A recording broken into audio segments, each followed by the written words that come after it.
So today we're going to talk a little bit about how do you build out production environments using Leostream. And the pieces we're going to focus on today are building Leostream clusters, specifically for the connection broker, and then also just a little on how do you update your Leostream connection brokers once they are clustered.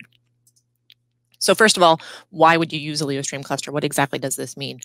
Well, when you are trying a proof of concept with Leostream, you can install our connection broker, and it has a built-in Postgres database inside the application that stores all of the broker configuration.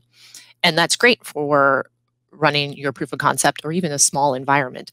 But once you talk about scaling out an environment, make it highly available, that's when you need a Leostream cluster. The first thing it provides is high availability. So a cluster is a group of connection brokers. And that way, if one goes down, the rest keep carrying on the load, whether that be processing user logins or doing center scans, refreshing your pools. By having a cluster, you ensure that when one goes down, the rest can carry on with the load. Now, do keep in mind, high availability for Leostream has nothing to do with the user's connection itself. The connection broker isn't in the data path from the user's client to the desktop connection. So even if all your brokers go down, the users can keep on working and they won't even notice. So high availability is the first reason to think about clustering your brokers. The second is scalability. Now, scalability, I mentioned we're not in the data path, so it's not, again, about the number of users who are connected. It is actually about the number of users who are connecting. So this is what we call a login storm. If everybody comes in at 9 a.m. and sits down and needs to log into the Leostream environment, you can create a cluster so that you have multiple brokers available to handle those logins and ensure that the users are able to connect to their desktops. The last, disaster recovery, kind of similar to high availability, but this talks more about creating a cluster that spans regions. If you're a big organization that has different sites, you might want to build a cluster that has brokers in the different sites. So that way, if you do have a DR event in a particular site, users can be redirected to the brokers in the other site to continue logging in. So that's a little on why, from a high level, how do you do this? Well, it's actually really straightforward. The first thing you do is you switch your broker off of its internal database and move them to an external database. That can be Postgres, it can be Microsoft SQL Server. It can also actually be Azure SQL. I didn't put that on here. Then after you switch that, what happens is the broker actually takes all of the configuration from its internal database and moves it into the external database. So that way you don't actually need to reconfigure any of your environment. So if you set up your POC or a test environment that mimics what will be in your production, you're good to go once you make the switch. After you make the switch, then you attach additional brokers to that database, and that's really all there is to it. And then the last bit is obviously setting up a load balancer so that users hit one URL and the load balancer will send load across the different brokers and make sure that it's sending the user to a broker that's still up and running. We're not going to cover load balancers in this talk. You can look for us in the future to cover that there. So that's all great, but let's show you how easy this is. I'm going to share my screen here. So here I have a connection broker. And this is the administrator interface here. I'm going to log in as the main admin. When I log in, I'm going to go over here to the system maintenance page. So here I can see information about my license, and if I come down here, I can see information about my database. So this is my proof of concept broker. It's still running on its internal database here. Now, if I look at my license information, you'll see that there's a line here that says number of brokers in this cluster. Currently, it's one of 2. You can never cluster brokers on an internal database, so it's always just a standalone broker. But my license allows me to create a cluster of up to 2 brokers. Now, there's no additional licensing fee for creating clusters. You can have as many brokers in this cluster as you need to handle your particular environment.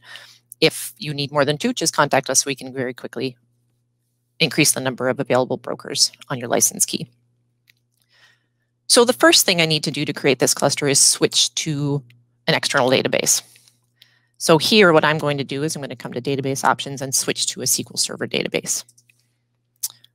So you can connect to an existing database, which I'll show you here in a little bit. That's how you're going to add the next broker to the cluster. But this is my first broker. So I'm going to copy the current database into the new database. Let's just call it cluster demo.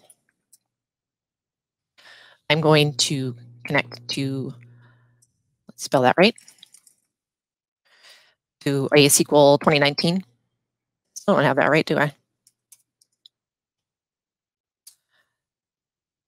Actually, that goes here. I'm going to connect to a SQL 2019 database. Easy if you can actually read the prompts. And then, so what I have here, it doesn't have to be the full administrator to your SQL server, obviously. What we just need is a user who can potentially create the database. You can pre-create the database, have it be empty, and then just have a user as permission to write into that database. Obviously, we need to be able to read out of it as well. The site ID, this is a unique ID that's associated with this connection broker. It is an arbitrary number of up to, I think, 6 digits. You can pick whichever site ID you want. And essentially what this is it's the ID that you can use later when you're looking to see which broker is processing what jobs in the job queue. You'll identify it by site ID.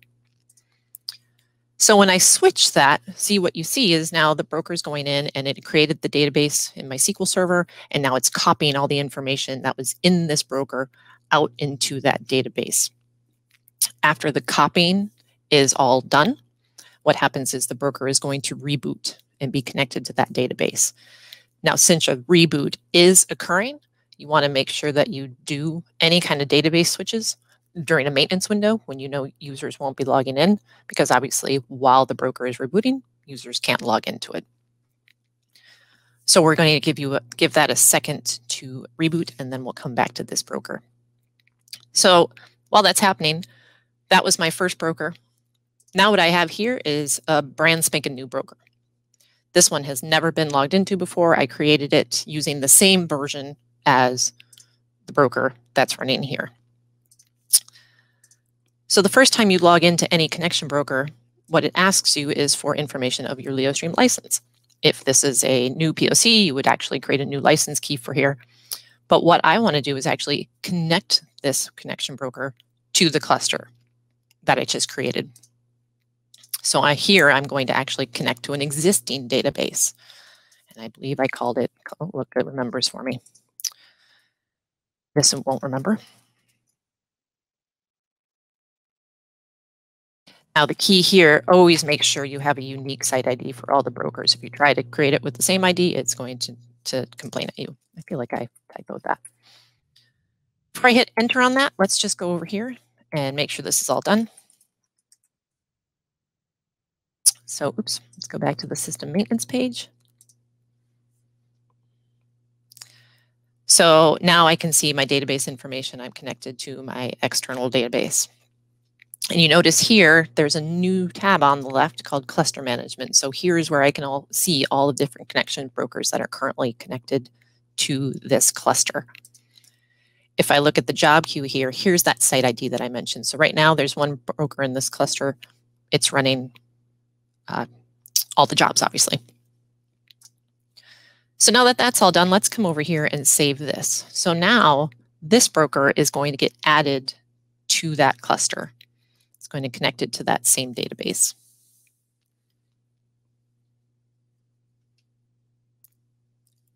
After that's done, again, the broker is going to go through a reboot. So now it's restarting. And after it finishes restarting, we'll see it here on the cluster management page. Give it a minute to restart here. Now you can see some of this happening here in the log page as well. You can see the broker reboots. So here you see my original, this was when I had joined this broker that we're looking at to the external database. Here, the new connection broker is joining this database as well. So now it's being stopped and started. There's the reboot that's going on. And then once it's finished rebooting, it'll show up here on the cluster management page. So while that's rebooting and going on, let's talk a little bit about upgrading your brokers once they're in a cluster. Now you do have to update each broker independently. So what you want to do is determine a maintenance window, because during an upgrade, there is a little bit of downtime while the update gets applied. You may want to reboot the connection brokers. They don't require a reboot on update, but it is good to periodically reboot your brokers. So determine a maintenance window. The key, back up your external database. After you switch your broker to an external database, Leostream is no longer managing that database. So any backups that you want to do, basically use your corporate standards for maintaining, potentially mirroring your external databases. But do a backup before you perform an upgrade on the broker, because what you're going to do is you're going to update one of the brokers in the cluster, and that process updates the database schema. So we always remain backwards compatible, but we may add new tables. We often add fields to particular tables, and that will all be done the first time you update one of the brokers in the cluster. After that's done, the one broker is updated, then you simply go through and you update the remaining brokers in the cluster. And that just applies the update to the broker. No more database changes are required. All right, so let's go back to sharing our screen and we can look at that. So here you notice the second broker has now appeared in my cluster. Now I mentioned we're not going to talk about load balancing here, but essentially what you would do to create a load balancer is would become the hostname of the load balancer itself. So the broker would go, or the user would go to that, and then that would point to the two brokers that are behind it. And you would balance it just like you would any other web traffic, monitor 443 port to make sure everything's up and running. All right, so updating. Updating again is done through the system maintenance page, just like the database changes were.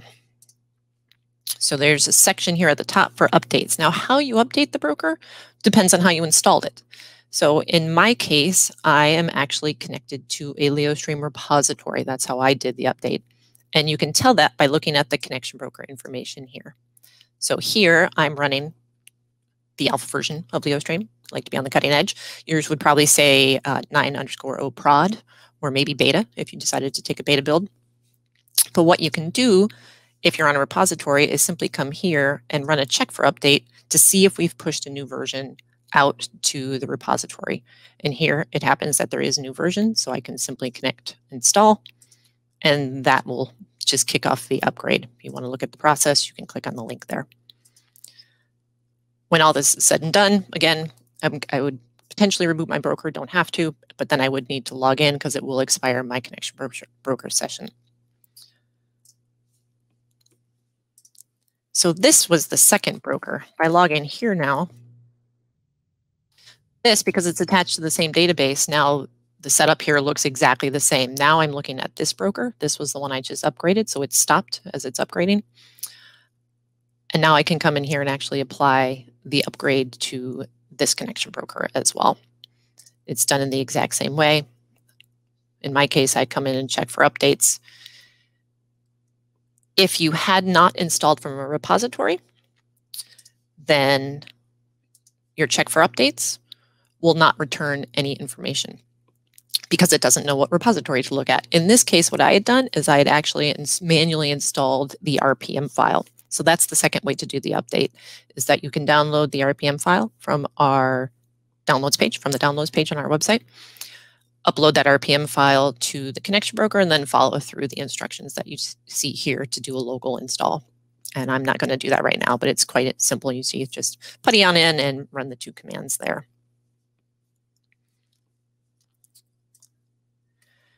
Now you can see that the first broker has finished running, and you can see the new version shows up there as well. It is best to get both of your brokers on the same, well, I should say all the brokers that are attached to your cluster on the same version. We don't recommend running different versions simply because different features will conflict with each other.